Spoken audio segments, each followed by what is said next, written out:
We need to talk about this feud that's going on between Nicki Minaj and Megan Thee Stallion. I don't have any particular bias in either direction, to be honest, but it's relevant because Nicki Minaj is absolutely humiliating herself on the internet. She just released a diss track against Megan Thee Stallion last night called Bigfoot in response to Megan Thee Stallion's diss track, which hardly mentioned her, titled Hiss. She released that track on Friday, so I wasn't really aware of the situation at that point. But one of the lines in these lyrics of Hiss have Megan Thee Stallion rapping, "These hoes don't be mad at Megan. These hoes mad at Megan's Law." Here's some context for that. Megan's Law is a federal law in the United States that requires law enforcement to make information available to the public regarding registered sex offenders. This is likely a shot at Nicki Minaj, whose husband, Kenneth Petty, is a registered sex offender after pleading guilty at age 16 to attempted rape. In July 2022, he was sentenced to a year of house arrest for failing to register as a sex offender at his new address after moving to California. And she got married to Kenneth Petty, the sex offender, back in 2019, I believe. They knew each other from high school and reconnected. And she didn't really care about his past. You know what we need? We need Ben Shapiro to bring everyone together, and they can do a song, all three of them. Yeah. Because they're number 1, 2, and 3 right now. He's Switzerland in this conflict because he's charting above both of these women. So here's the thing. This is the most like PR type of feud. Oh no, I completely disagree. I think that this is actually a real feud between them. I do not think that it's being orchestrated by PR because it's drawing so much attention to this ugly stuff in Nicki Minaj's personal life that she probably doesn't want people to know about or talk about. But all this stuff's kind of public knowledge now, isn't it? I mean, I know this stuff's come out for a while. It was public knowledge, but a lot of people just don't know about this. So yes, Nicki Minaj is married to a registered sex offender. He was, in fact, on house arrest because he failed to register in California. And on top of that, Nicki Minaj's brother is also a registered sex offender. He was sentenced to 25 years to life in prison back in 2020 for raping his 11-year-old stepdaughter. So he is actually a PDF file. And the truth is that Nicki Minaj celebrated this guy, supported him. She paid for his 6-figure bail out of jail back when he was arrested, supported him during his trial. She perpetuates a narrative that this guy is innocent or that he's still a good person. He has problems. He might have, serially R-worded a child, but that doesn't mean he's a bad person. I just watched this clip from an episode of Law and Order where a lady says that she doesn't want to prosecute somebody who R-worded her because of white privilege. Granted, in that episode, at the end of the episode, she does actually go through their testimony, but still, just saying. I just posted about this over the weekend as I was looking into the whole context of the situation, and I said it's deeply disturbing that a concept of loyalty supersedes morality for some people. Just because she happens to be related to this guy by blood, she's going to completely excuse the fact that he committed such a heinous crime. And by the way, there's no reason to even doubt that this happened because he has already been convicted. He pled guilty. And also, the victim's younger brother was a witness to one of the assaults. And as for her husband's offense, he was also convicted. He also pled guilty. He confessed on the stand to attempted rape. There is also a rape kit and DNA evidence to prove that this happened back in 1994. Yeah. So it's not looking good for Nicki Minaj. And it's telling when someone's song doesn't even name you. They just name a law about registered sex offenders, and you're like, hey, don't talk about my family like that. And you're kind of snitching on yourself. Yeah. So Nicki Minaj definitely didn't take it well. Deniability there if you just hadn't said anything. She definitely, overreacted. She's been on a several days long bender on social media. She got rate limited on TikTok. She's been, just blasting obscenities everywhere on a manic episode of tweeting constantly about Megan Thee Stallion since this song was released. Bipolar, or I have no idea. I'm not trying to be rude. I'm actually asking. Like, I don't know anything about whether she is or not. I have no idea if like Nicki Minaj is actually diagnosed with some kind of mental illness. But she's clearly behaving erratically, and it's not, translating well in her favor to the public. And she apparently is angry at Megan Thee Stallion for encouraging her to drink at a time when she was trying to conceive a child back in 2020, and suggested that she should go to the clinic if she got pregnant.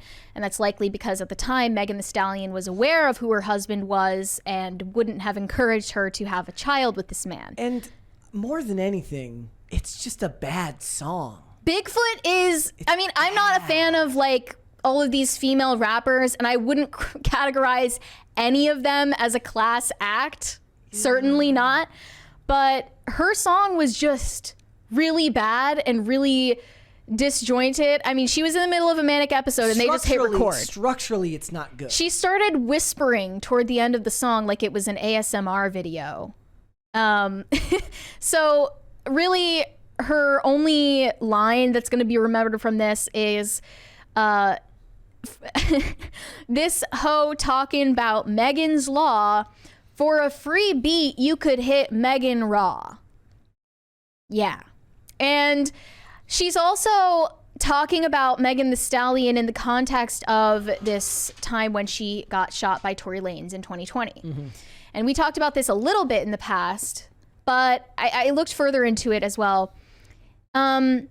She was going home in a car with Tory Lanez and her female friend, Kelsey, Megan Thee Stallion, and some sort of fight broke out.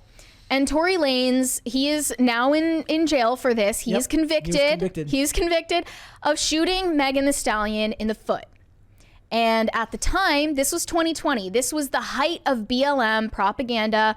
So Megan Thee Stallion thought, like, I can't tell the police what happened because that might put Tory Lanez in lethal danger, because she was infected with BLM propaganda in her brain to the point where she couldn't even advocate for herself after someone shot her. And to this day, it's so insane to me that there are people claiming Tory Lanez is innocent for that very reason. Mm-hmm. It's just crazy that, people's brains are rotted with this propaganda to the point where they believe that her female friend is the one who shot her because they were fighting over him. When they were never even dating. It's insane. So Nicki Minaj fell back on insulting her for getting shot in the foot, basically. She also, was calling her like glass fragments in the foot ass bitch, bullet fragments in her foot ass bitch, like making fun of this woman for getting shot in the foot, which, doesn't really speak well of her. And she's claiming that Nicki Minaj is claiming that a lot of these lyrics were written by her alter ego. Her alter ego is named Roman Polanski.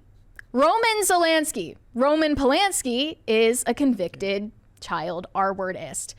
So this says, Minaj's most well-known and utilized alter ego, described as an English homosexual male, is characterized by being far more outspoken and wild than Nicki herself. It's like her version of Ken Kniff from Eminem back in the 90s.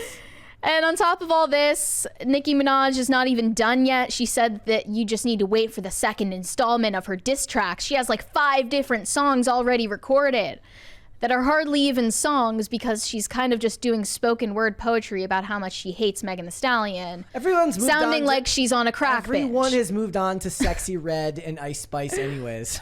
One of the comments said, this perfectly captures the feeling of being trapped on public transportation with a crackhead. Another said, Megan really dropped one line, disappeared, and has this woman screaming into the void for 3 days straight. That is power. Another one said, we making it into a conservatorship with this one. Another one said, this literally sounds like if me and my friends got high in the basement and recorded it on someone's little studio mic. You should take a look for yourself and listen to it yourself if you're curious, but honestly, it won't enrich your life. And also, Nicki Minaj has threatened to dox Pop Base. Pop Base is one of these accounts on X that like just Pop Crave. And like posts updates about celebrity news, movie news, and drama and stuff.